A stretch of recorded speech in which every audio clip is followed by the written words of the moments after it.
Eh bien, bonjour à tous et bienvenue à vous sur la plateforme Act Match. Mon nom est Marine Giraud, je suis la gérante de cette plateforme qui est dédiée à l'organisation de webinars sur les sujets d'innovation et de développement économique. Donc aujourd'hui, on a le plaisir de reconduire une session de webinar organisée par la filière Carnot-Carnoto. Et aujourd'hui, il s'agit d'aborder le confort acoustique des véhicules, caractérisation des sources vibratoires. Donc, pour en débattre, deux intervenants vont nous rejoindre dans cette interface. Donc, le premier, c'est Younes Ait Awaj, qui est chargé de développement aux affaires scientifiques pour Carnot ESP. Et le deuxième, c'est Serge Puvillan, qui est responsable du pôle expérimentation et essai au CEVAA. Donc, nos deux intervenants sont là. Avant de leur donner la parole, je vais simplement vous donner quelques informations sur l'interface pour que vous puissiez vous y retrouver et interagir avec nous le plus efficacement possible. Donc, notamment, vous avez en haut à droite une série de boutons qui vont vous permettre de configurer la présentation PDF comme vous le souhaitez, c'est-à-dire l'agrandir ou la réduire en fonction de votre propre confort et ça ne va impacter que votre interface. Donc, n'hésitez pas à utiliser ce bouton-là. Et puis, vous avez sur la gauche un outil qui va vous permettre d'interagir dans un chat. Et donc, n'hésitez pas à nous poser vos questions dès le démarrage. On va certainement plutôt les traiter en fin d'intervention. Mais c'est intéressant de les avoir au fil de l'eau pour pouvoir aussi préparer les questions-réponses. Donc, je vais commencer une brève présentation de la filière Carnoto. Tout d'abord, les instituts Carnot, en fait, ce sont des structures de recherche publique qui prennent des engagements forts pour développer la recherche partenariale au bénéfice de l'innovation des entreprises, notamment des PME, des grands groupes et des acteurs socio-économiques. Donc, les instituts Carnot, en fait, c'est un label d'excellence décerné par l'ANR à 29 instituts Carnot en France, ainsi que 9 instituts tremplins, qui est une période probatoire. La filière Carnoto, c'est 9 instituts Carnot impliqués dans la filière automobile et mobilité. L'objectif étant de renforcer la compétitivité et l'attractivité des ETI, PME et TPE, en facilitant l'accès à l'innovation. Donc, en fait, nous avons 3 axes, ou plutôt 3 défis dans la filière Carnoto à relever. Donc, il y a le premier défi qui est la motorisation et les vecteurs énergétiques. Le second défi qui sont les matériaux et architecture. Et enfin, les TIC et la mobilité. Donc, vous retrouvez le logo des 9 instituts Carnot qui participent à la filière Carnoto.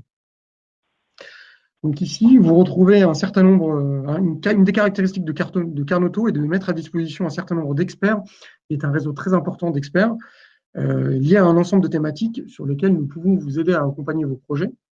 Donc vous retrouvez la vibroacoustique, qui est en lien avec le webinaire d'aujourd'hui, mais également le moteur thermique, la pile à combustible, l'électrification, les matériaux innovants, les machines tournantes, les capteurs intelligents, les véhicules autonomes et enfin les protocoles de communication.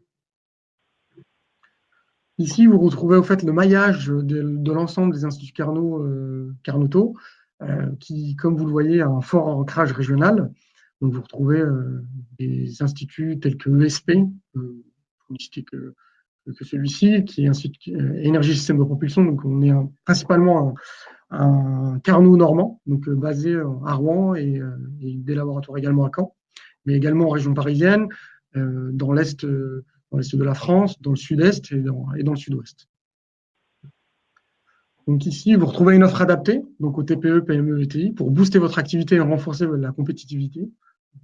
Nos atouts pour vous accompagner de l'idée au transfert industriel. Comme je vous l'ai dit, c'est un réseau d'experts donc issu de grands organismes de recherche publique en France et reconnu des acteurs de la filière automobile et mobilité. Une gamme de compétences scientifiques et de moyens disponibles, puisque ça représente plus de 50 plateformes technologiques qui sont complémentaires. Un large portefeuille de technologies matures et avancées, une vision des tendances, des évolutions marché et des ruptures technologiques à venir, une capacité à vous accompagner de l'idée au produit, et enfin un label scientifique reconnu Institut Carnot et reconnu par les financeurs. Je vais vous dire quelques mots sur l'Institut Carnot ESP, Énergie et Systèmes de Propulsion. C'est une structure à finalité industrielle labellisée Carnot depuis 2006. Un assemblage unique sur ces thématiques Carnot ESP intègre des laboratoires académiques et des centres de recherche technologique reconnus internationalement. Donc, l'Institut Carnot ESP intervient aux appuis des filières transport terrestre, aéronautique et spatiale et énergie, avec en 2017 plus de 13 millions de recettes partenariales avec les entreprises et un budget consolidé de plus de 42 millions. Et enfin, toujours sur la partie ESP, donc, il propose une offre de partenariat pour une réponse technico-économique la plus pertinente possible au regard des objectifs des entreprises partenaires, notamment l'accès à ces plateformes technologiques parmi lesquelles vous retrouvez la plateforme fiabilité et des systèmes qui offrent à l'aide d'importants moyens technologiques, vibromètre laser, peau vibrant, simulation, jusqu'à la possibilité de reproduire des conditions vie-série pour contrôler et évaluer les solutions embarquées afin d'améliorer la prestation et le confort acoustique vibratoire des systèmes transport, industrie, sport et habitat. Donc pour l'Institut Institut Carnot ESP, vous trouvez un certain nombre de plateformes telles que la motorisation combustion interne, la mécanique et structure de matériaux, fiabilité des systèmes, comme je vous l'ai dit, simulation et diagnostic, qualité de l'air, véhicule MCI hybride électrique, compatibilité électromagnétique et enfin navigation autonome. Et enfin, vous retrouvez les coordonnées des personnes de l'Institut Carnot ESP, donc Nelson de Oliveira, délégué, directeur délégué, moi-même, Youn Saïtawa, chargé de développement, et enfin Serge Fulvilan qui va vous présenter la partie technique de ce webinaire. Voilà, je passe la main à Serge. Aujourd'hui, une méthodologie qui permet de prendre en compte les sources vibratoires secondaires est plutôt adaptée pour l'industrie automobile, mais vous allez voir qu'on a fait également des applications dans d'autres secteurs de l'industrie. Alors, donc, je suis Serge Puvillan, je suis responsable du pôle expérimentation essai au sein du CEVA. Donc, en fait, on va réaliser un certain nombre de prestations pour le domaine de l'industrie, industrie automobile, mais pas que. On travaille également avec l'aéronautique, l'aérospatiale, le ferroviaire, le militaire et le sport et loisirs. Et donc, on peut répondre sur des prestations de type qu'on appelle type cahier des charges, c'est-à-dire, en fait, vous avez une mesure très précise à réaliser. Vous nous envoyez un cahier des charges sur les différentes caractéristiques de l'essai que vous souhaitez et on le réalise. Mais on peut également intervenir sur des problématiques, des problématiques que vous allez avoir sur vos produits où vous n'avez pas forcément de solution et où on est capable de vous accompagner pour résoudre les problèmes. On intervient également sur des propositions de méthodologie qui peuvent s'inscrire sur des projets industriels. Et donc, c'est dans ce cadre-là que je vous présente une méthodologie que l'on a pensée au sein du CEVA et que l'on a développée avec l'Institut Carnot ESP. Donc, voilà le programme. Donc, d'abord, on va commencer par les prérequis parce que c'est important pour tout ce qui est propagation solidienne et pour comprendre la méthodologie d'avoir ces prérequis-là. Donc, je vais passer assez rapidement sur ce qu'il faut comprendre sur ces différents phénomènes. Ensuite, un contexte essentiellement automobile. Ensuite, je vais vous parler d'un programme collaboratif qui s'appelle TESA, donc qui a été mené par un certain nombre d'industriels et de centres techniques comme le nôtre. Et donc, on va balayer 3 points qui sont très importants et qui sont des briques technologiques de la méthodologie, qui sont donc le torseur équivalent. Ensuite, je vais vous parler des mesures d'effort sur banc bloqué. Et après, donc une norme qui permet de corriger les efforts. Donc, et c'est à partir de cette norme-là qu'on a pu développer la méthodologie. Donc, je vais vous présenter la méthodologie, une validation sur un cas numérique, et puis enfin une application dans le domaine aéronautique sur un siège, donc sur un siège business class qui a un certain nombre de cinématiques et qui embarque donc des moteurs électriques. Donc, contexte prérequis. Donc déjà, ce qu'il faut savoir, ce qui est très important, c'est que le bruit qui va être généré par une source et qu'on va entendre au niveau du conducteur ou des passagers, il dépend d'un certain nombre de grandeurs et qui ne sont pas indépendantes entre elles. Donc d'abord, on a la force, on a l'effort qui va être généré par la source, et donc en fonction de la fréquence. Donc là, ça va dépendre du moteur, le moteur, quelle puissance il a, quel couple il a, et quelles sont les différentes harmoniques qui va générer et qui vont être transmises au niveau des pattes de fixation. Ensuite, on va avoir la raideur des pattes de fixation, qui est très importante. On va avoir la raideur des niveaux de points d'attache sur la structure, donc côté véhicule. Et enfin, on va avoir le transfert vibroacoustique du point d'attache de la source vers le point d'écoute. Et tous ces éléments-là sont couplés, peuvent potentiellement être couplés et dépendent de la fréquence. Donc, ce que je vous ai dit tout à l'heure, c'est que la méthodologie, elle est basée sur un certain nombre de briques technologiques qui ont été développées au sein du projet collaboratif TESA et qui donc a été menée par un certain nombre de sociétés. Donc, je vais les citer: Vibratech, Pierre-Burg qui développe des pompes, donc le CEVA bien sûr, le CETIM, Renault Trucks, Renault, PSA, Sonorc, Valeo. On a le LOM également, Centrale Lyon et l'INSA de Lyon. Donc, pourquoi c'est un sujet d'actualité? Auparavant, on avait donc un moteur thermique qui en général générait un chargement acoustique assez élevé en basse et moyenne fréquence et qui avait l'avantage de masquer un petit peu tout ce qui se passait au niveau du véhicule.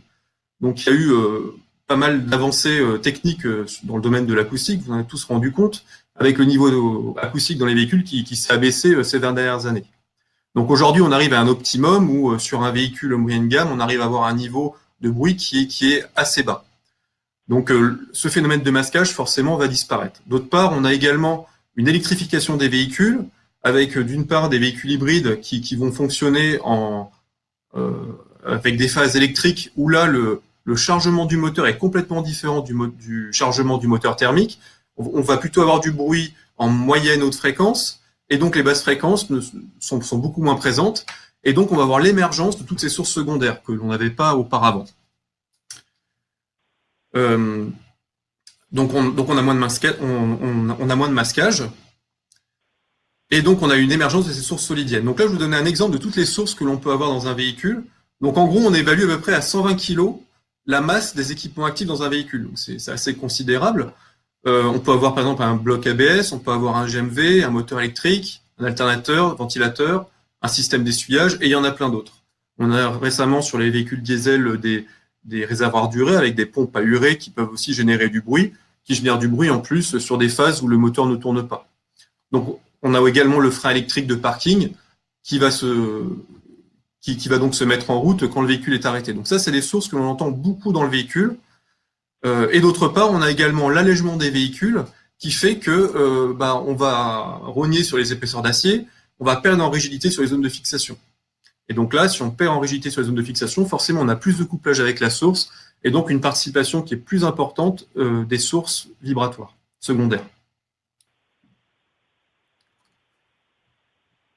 Alors, sur le terrain, qu'est-ce qui se passe? Donc, il y a pas mal de cas où on va avoir une source qui va être plateforme, qui est développée, qui est valide sur un véhicule, et puis on va développer un nouveau véhicule sur la même plateforme, et tout d'un coup, on se rend compte que la source n'est pas valide. Donc ça, pourquoi? Parce que les zones d'attache ont changé, la raideur d'accueil a changé, et donc on peut avoir une source qui va être bonne sur un véhicule et qui va être mauvaise sur une autre. Donc ça, c'est un premier point. Ensuite, on a une complexité de la spécification, parce que quand on spécifie sur un organe, donc on fait le test sur l'organe seul et pas avec la structure d'accueil. Donc on va valider la source sur un banc d'essai qui a une raideur évidemment qui est différente de celle du véhicule. Et donc, tant qu'on n'aura pas les informations sur la structure d'accueil, on ne pourra pas prendre en compte ces couplages. Et donc, les fournisseurs, quand ils développent au moment de la conception numérique ces sources vibratoires, n'ont pas l'information de la raideur d'accueil et donc dimensionnent ça par rapport à un banc qui est idéal et qui est infiniment raide. Donc maintenant, je vais passer aux différents cas d'études projet TESA qui ont servi à la méthodologie. Donc premièrement, c'est le torseur équivalent.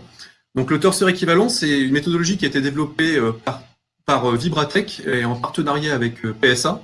Et donc l'idée initiale, c'était donc de développer une méthodologie qui permette de prendre en compte les sources qui sont liées de manière surfacique à la structure d'accueil. Donc par exemple, on peut prendre le compresseur de clim. Le compresseur de clim, il va être directement plugué sur le moteur avec une surface de contact.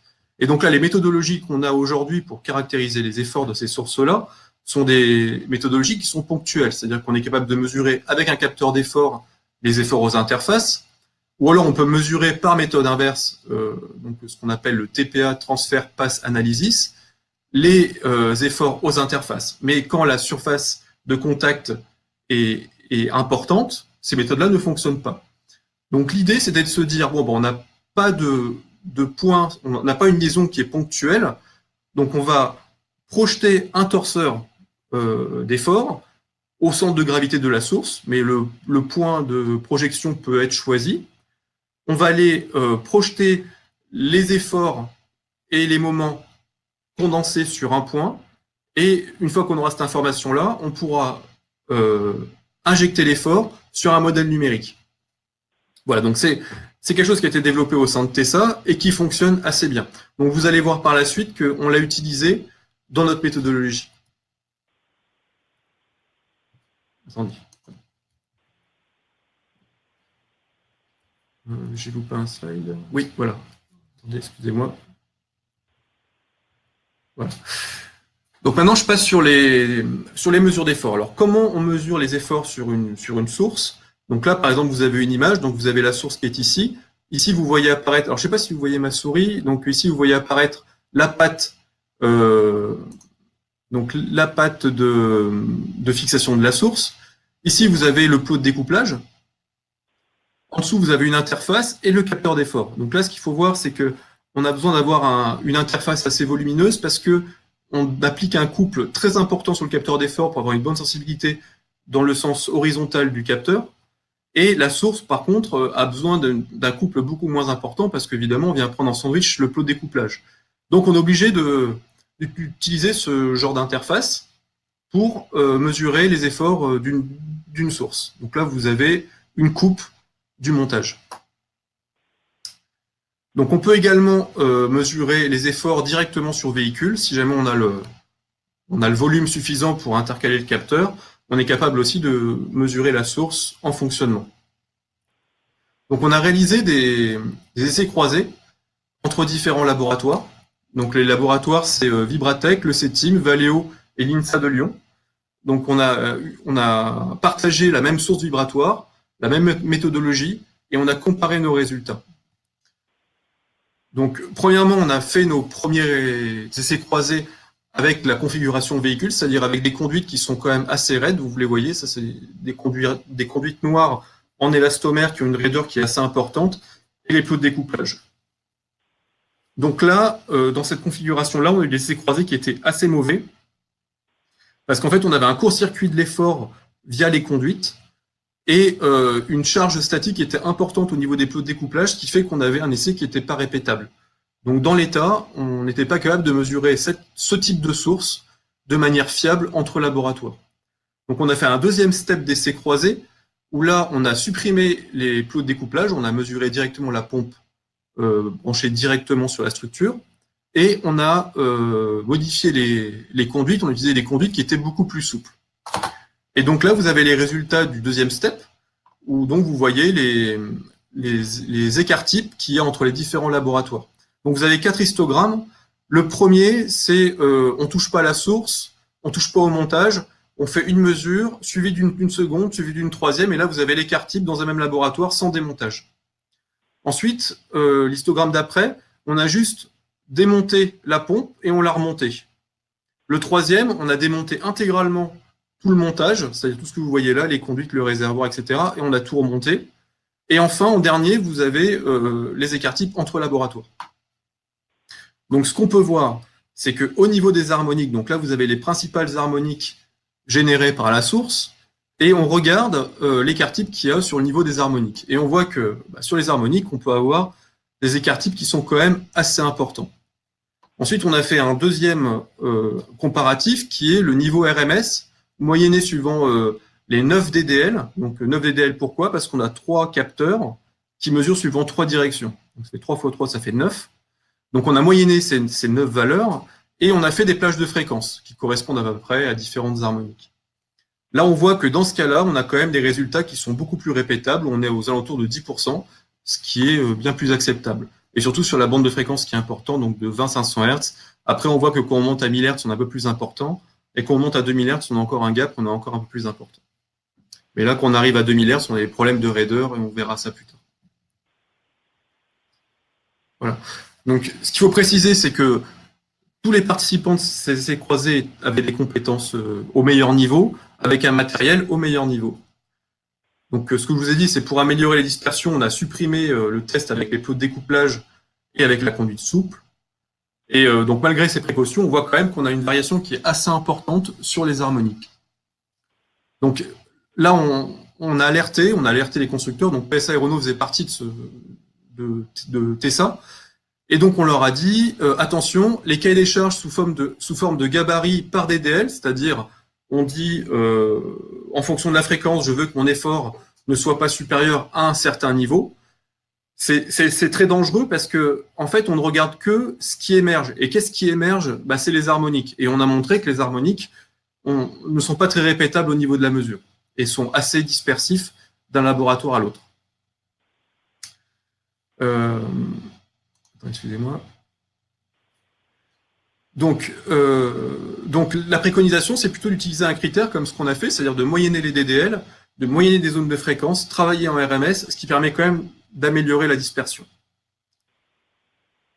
Et donc, il y a également, donc ce qu'il faut voir, c'est que là, les participants étaient quand même habitués à ce type de mesure d'effort, et donc il faut bien avoir en tête que ces mesures-là nécessitent quand même un savoir-faire, et il y a une nécessité de formation, une montée en compétences, si jamais on va déployer cette méthode d'essai dans les différents laboratoires des fournisseurs.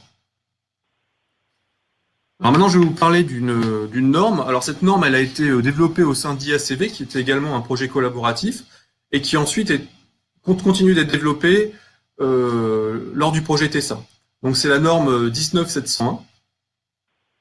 Donc cette norme, elle permet de corriger les efforts qu'on va mesurer sur un banc d'essai.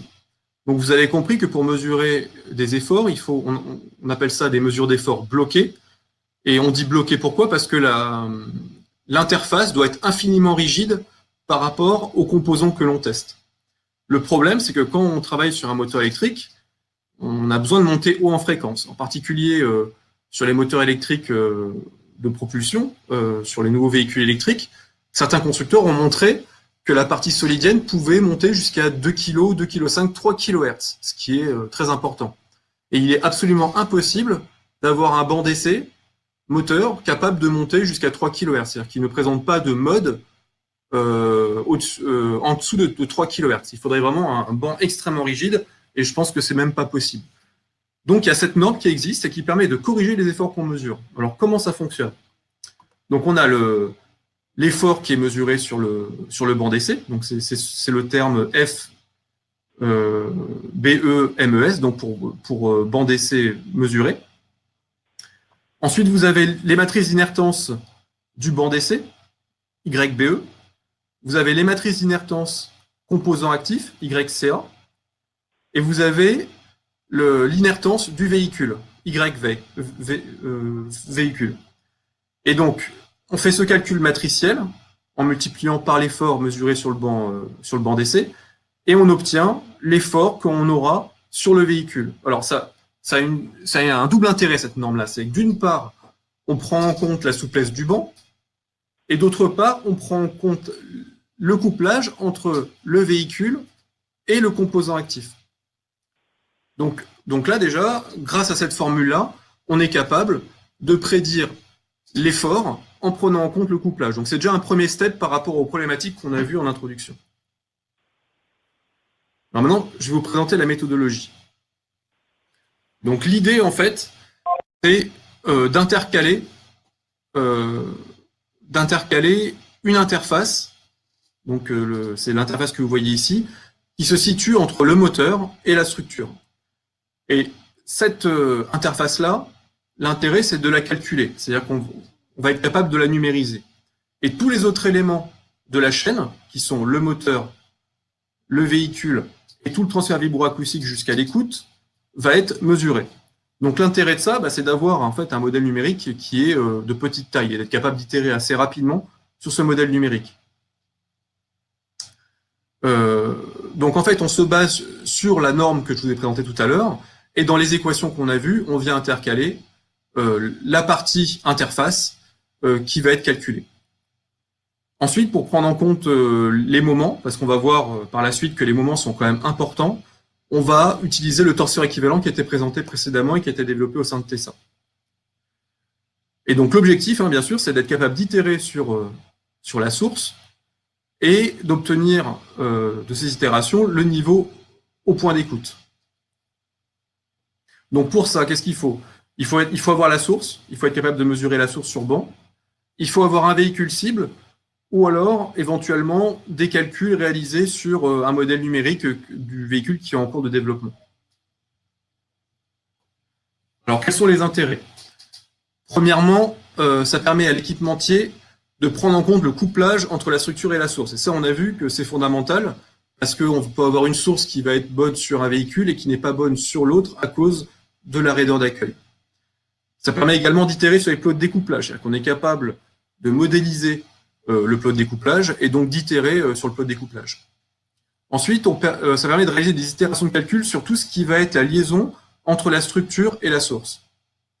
Ça permet de caractériser en haute fréquence parce qu'on va corriger le banc et donc on est capable de monter jusqu'à 2 kg, 3 kHz en corrigeant le banc. Ça permet de caractériser le moteur et pas l'ensemble de la source. C'est-à-dire que, par exemple, si vous avez un réservoir avec une pompe dans le réservoir, vous pouvez caractériser la pompe seule et le réservoir et modéliser le réservoir. Ça permet de s'affranchir des problèmes de mesure qu'on a vus précédemment. Et aussi, ça permet à un carrossier d'adapter un nouveau GMP. Donc là, on pense par exemple à un carrossier qui va acheter un véhicule thermique, qui va enlever le moteur thermique et le remplacer par un moteur électrique en designant des interfaces entre le moteur électrique et puis la structure.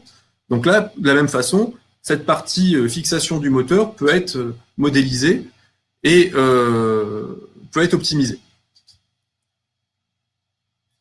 Voilà, donc on a deux cas possibles. Donc on mesure la source, ça c'est un impératif. Les plots, soit on va utiliser les données du fabricant, soit on va les mesurer. Donc là, pour les mesurer, c'est quand même assez compliqué de mesurer des plots. Et en ce moment, on travaille sur une méthodologie qui permet de de mesurer correctement les plots jusqu'en haute fréquence en fonction de la précharge. Ou alors, on peut les calculer également en mettant des modèles de ressort linéaire. L'interface, on va la calculer. Et la structure d'accueil, on va la mesurer ou on va récupérer un modèle numérique du constructeur. Alors, donc ce que je vous avais dit, c'est qu'on va intercaler l'interface entre le moteur et la source. Donc pour ça, par rapport à la norme qu'on a vue tout à l'heure, on est obligé d'intégrer le comportement vibratoire à l'interface, donc qui est composé d'une matrice de l'interface, entrée-entrée, entrée-sortie et sortie-sortie. Alors, qu'est-ce que c'est l'entrée, qu'est-ce que c'est la sortie? L'entrée, c'est la zone où on va fixer le moteur, et la sortie, c'est la zone où on va connecter la structure, l'interface sur la structure d'accueil, qui est le véhicule. Donc ensuite, on va avoir le comportement vibratoire du composant actif et de l'effort qui va être mesuré sur banc, ça nous donne l'accélération. On va avoir l'inertance du composant passif, donc le véhicule, et l'effort, donc c'est ce qu'on cherche, hein, c'est l'effort qu'on va avoir au niveau du véhicule. Ça va nous donner l'accélération au niveau du composant passif à l'interface. On recompose tout ça et on obtient donc une équation qui permet d'avoir l'effort au niveau du composant passif, donc au niveau de la structure, en fonction de plein de termes qui sont soit calculés, soit mesurés.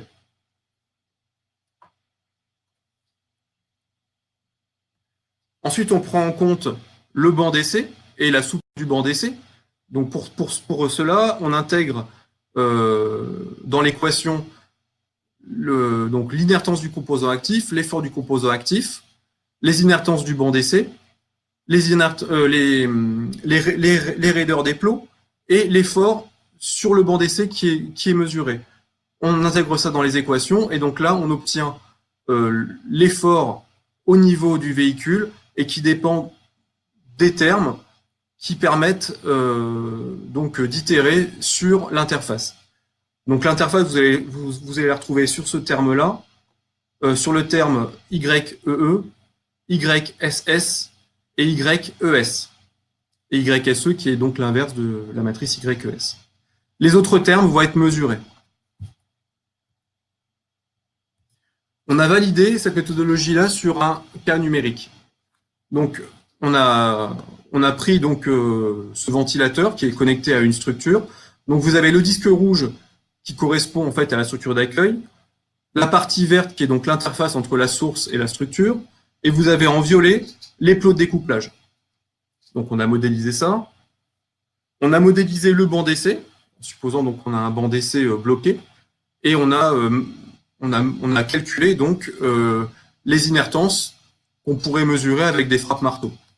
Donc ici, vous avez la courbe, vous voyez que vous avez un mode assez haut en fréquence, c'est inévitable, forcément, vous avez un banc d'essai, il peut y avoir des modes. Donc, on a bien pris un mode, et pour voir la correction qu'on va avoir grâce à la méthode. Ensuite, on a mesuré les efforts générés par la source sur le banc d'essai. Donc là, on a mis un vecteur effort au centre de la source, donc avec un niveau équivalent sur toute la gamme de fréquences, hein, pour pas compliquer. Et donc là, vous avez les courbes des efforts mesurées aux interfaces. Exactement la même chose qu'on aurait avec des capteurs d'effort. Ensuite, on a caractérisé la structure d'accueil. Donc on a calculé la matrice d'inertance, chose qu'on peut avoir avec des frappes marteau. Donc là, vous avez les inertances en X, en Y et en Z au niveau des points de fixation. Ensuite, on a calculé la raideur du plot de découplage. Donc ça peut être soit mesuré, soit c'est des données fournisseurs. Donc là, vous avez les différentes courbes de raideur des plots de découplage. Ensuite, on a calculé les inertances de l'interface et on a recomposé. Donc là, cette fois-ci, on compare le calcul direct, c'est-à-dire on calcule directement l'effort injecté dans la structure à partir de l'effort qui est généré par la source. Et ensuite, on a la recomposition. Donc on peut voir qu'il y a quelques écarts en fait, qui sont liés au fait qu'on ne prend pas en compte les moments au niveau des interfaces. On a également fait ce calcul-là en prenant en compte les moments, et en prenant en compte les moments, on a exactement la même valeur, c'est-à-dire qu'on ne fait pas de l'approximation, ce sont des calculs analytiques qui n'intègrent pas de perturbation au niveau du résultat. Donc voilà, donc on a développé une méthodologie, on l'a validée sur un calcul numérique. Ça permet, donc vous l'avez bien compris, de modéliser la partie interface qui se situe entre la structure de l'accueil, le véhicule, et la source, le moteur. Donc c'est une étude pour le moment qui est complètement menée sur un modèle numérique. Donc on va vous montrer après, parce qu'on l'a appliqué sur le cas du siège. Ça permet d'itérer sur les designs. La prise en compte des moments est important, et en particulier lorsqu'on a des liaisons qui sont non découplées, qu'on a une liaison rigide, les moments sont très importants, et donc dans ces cas-là, il faut les prendre en compte. Et donc à ce stade-là, les perspectives, c'est donc de faire un test sur un cas réel et d'appliquer les moments. Donc c'est ce que je vais vous montrer maintenant. Donc on a appliqué ça à un siège motorisé. Donc là, vous avez donc l'actionneur à gauche. Donc j'ai été obligé de le cacher parce que c'est une pièce qui est confidentielle.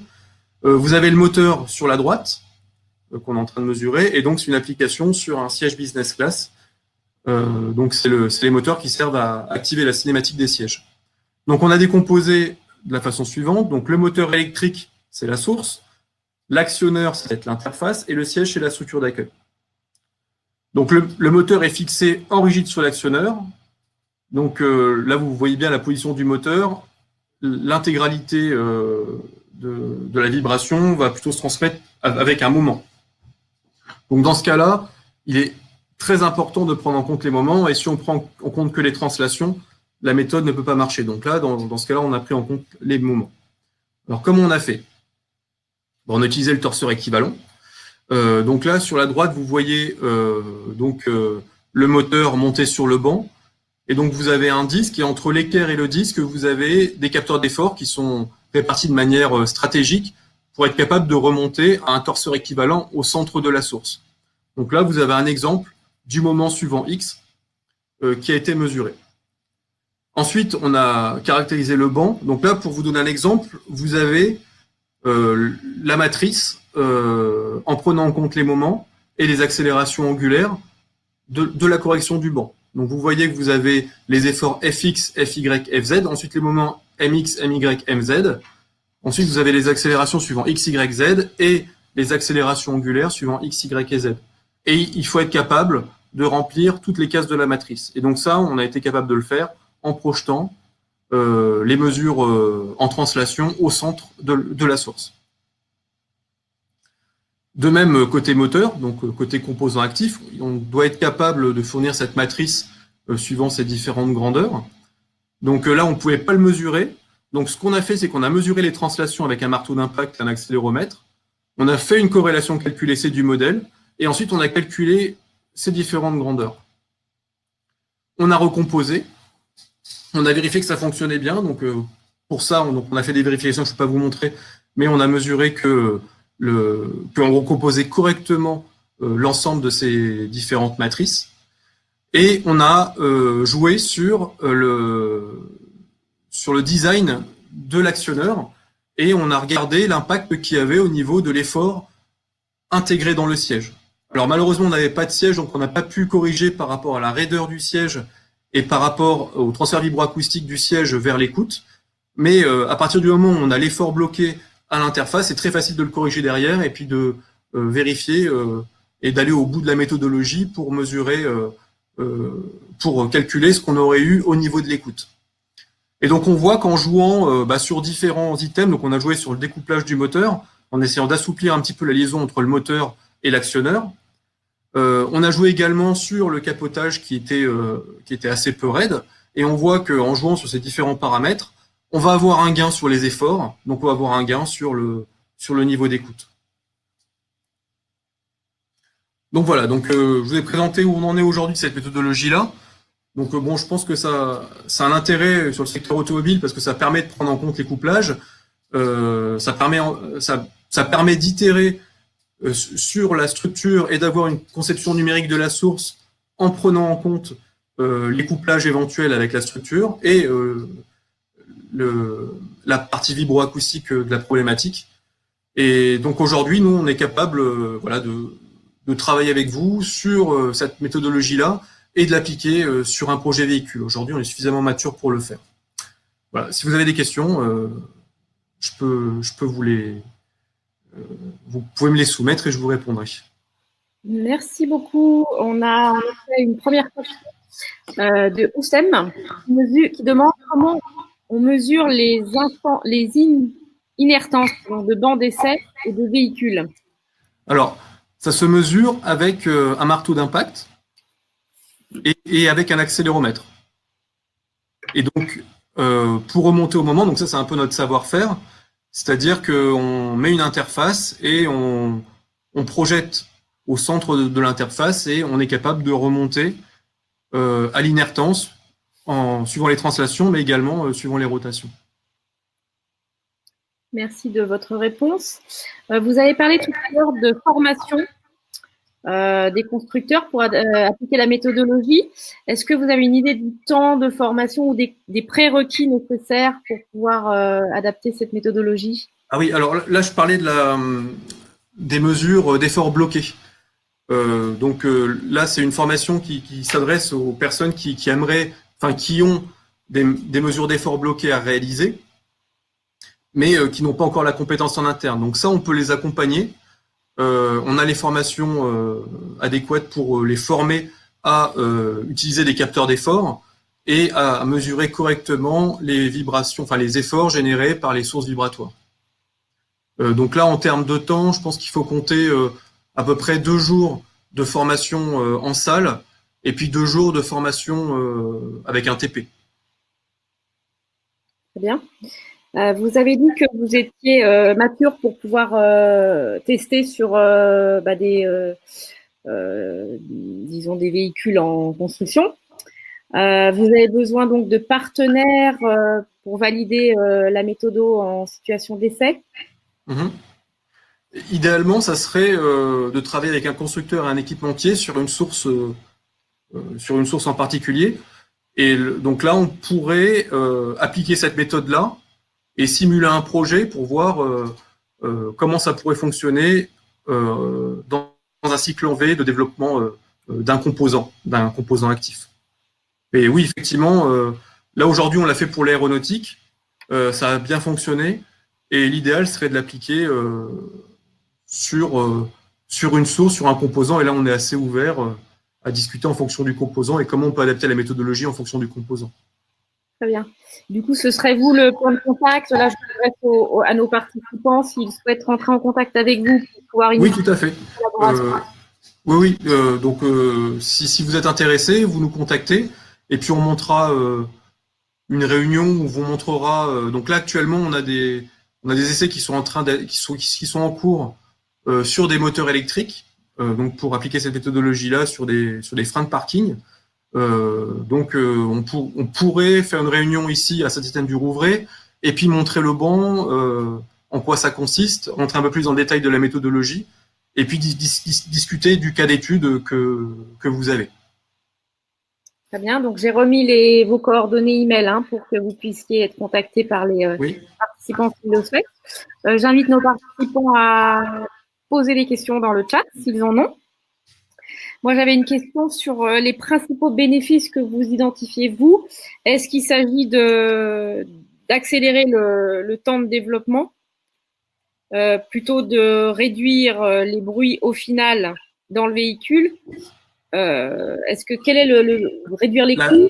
La finalité. Alors, la première chose, c'est pour éviter d'avoir le cas où, quand on a le premier prototype, où on monte la première fois le composant actif, avoir un bruit qui est anormal et donc des itérations pour résoudre le problème tardives dans le projet véhicule. Et ça, c'est vraiment problématique, ça coûte très cher. Donc déjà, la première chose, c'est que ça permet d'éviter ça. On va éviter, on va essayer de prendre en amont ces problématiques de couplage et de les régler avant d'arriver au premier prototype réel. Donc là, ça veut dire qu'on va être capable de faire ça lors de la conception numérique. La deuxième chose, c'est que vu qu'on prend en compte ces couplages, aujourd'hui, je pense qu'il y a un peu un surdimensionnement pour éviter ces problèmes-là, et on pourrait envisager du gain masse, c'est-à-dire être capable de concevoir au plus juste en prenant en compte ces couplages. Voilà, donc l'intérêt est double, c'est éviter les problèmes tardifs, et deuxièmement, être capable d'optimiser un peu plus et prendre en compte la partie vibroacoustique jusqu'au point d'écoute au moment de la conception des composants. Très bien, parfait. Donc, on a vu cette question dans le chat. La présentation va être disponible en PDF. On va la transmettre aux participants. Et puis, le webinaire également est enregistré, donc disponible en replay d'ici 24 heures, on va dire. On n'a pas d'autres questions dans le chat. Donc, je vous propose qu'on clôture le webinaire. S'il y a des questions, n'hésitez pas à les poser d'ores et déjà. Peut-être, Youn, vous pouvez revenir dans l'interface pour la fin du webinaire. Oui. Voilà, donc merci. Je ne sais pas si vous voulez dire quelques mots pour clôturer cette session.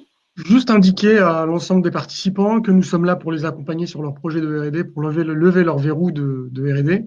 Et voilà, nous sommes à votre disposition. N'hésitez pas à nous contacter. Nous bénéficions du réseau Carnoto et du réseau Carnot, donc pour faire rayonner vos besoins et y répondre de manière la plus concrète possible. Parfait, merci beaucoup Youn. Merci à tous les participants d'être venus à ce webinaire. Vous allez voir les contacts maintenant, vous allez pouvoir reprendre contact avec les intervenants. Et puis, écoutez, je me reste à vous souhaiter une excellente journée. Et donc, un prochain webinaire Carnoto dont la date n'est pas encore fixée. Voilà, vous serez certainement informés de la tenue de ce prochain webinaire. Merci à tous et excellente journée. Merci.